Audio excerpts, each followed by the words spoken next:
అందరికీ జై భీమ్.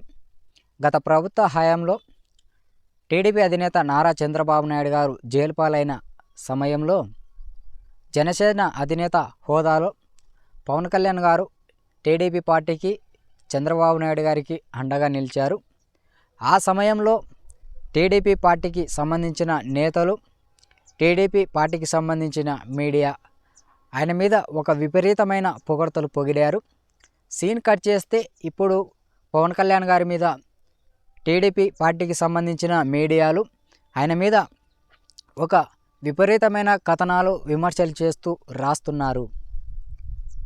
ఎందుకంటే తాజాగా తిరుపతిలో జరిగిన ఘటన విషయానికి వస్తే సీఎం హోదాలో నారా చంద్రబాబు నాయుడు గారు ఘటన స్థలానికి వెళ్ళి బాధితుల్ని పరామర్శించారు. అదే సమయంలో డిప్యూటీ సీఎం పవన్ కళ్యాణ్ గారు ఘటన స్థలానికి వెళ్ళి బాధితుల్ని పరామర్శించారు. అయితే టీటీడీ బోర్డు చైర్మన్ ఎవరైతే ఉన్నారో బిఆర్ నాయుడు గారి మీద, అదేవిధంగా అక్కడ పనిచేస్తున్న అధికారుల మీద తీవ్రమైన విమర్శలు చేస్తూ పవన్ కళ్యాణ్ గారు మండిపడ్డారు.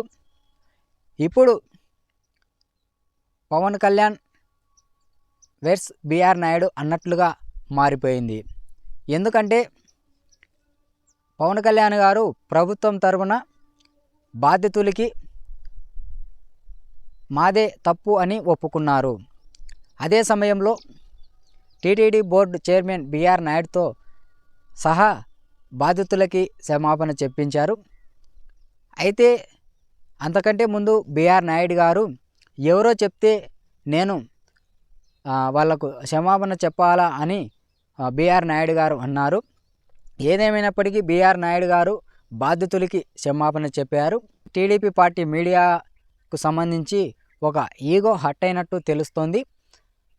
తిరుపతి పర్యటనకు సీఎం చంద్రబాబు నాయుడు గారు వెళ్ళి అధికారులతో సమీక్ష చేసి అధికారులకు ఒక నిర్ణయాలు తీసుకున్నట్టు తెలుస్తున్నప్పటికీ డిప్యూటీ సీఎం పవన్ కళ్యాణ్ గారు టీడీపీ బోర్డు అధికారులతో క్షమాపణలు చెప్పించడం తప్పు అని టీడీపీ పార్టీకి సంబంధించిన మీడియాలు కథనాలు రాస్తున్నాయి.